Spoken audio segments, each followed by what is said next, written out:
రింతలు లెక్క చేయకు, పళ్ళున్న చెట్టుకు అలవాటేగా. కలత చందకు చందమామకే ఏటేట చవితికి నిందలేగా.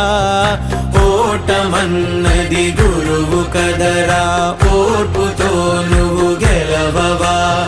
రేపుకే దిక్సూచి నిన్న రెక్కలే చుక్కానిరా. నీరు నేల ఆకాశం నీపై చూపెను పాశం. దారే తప్పిన పాదాలు గాడిన పడితే సంతోషం. తరతరాల చెమట చుక్కలు లాల పోసెను భూమికే. బాధ్యతగా కొనసాగినాదో నైవేద్యమేగా స్వామికే.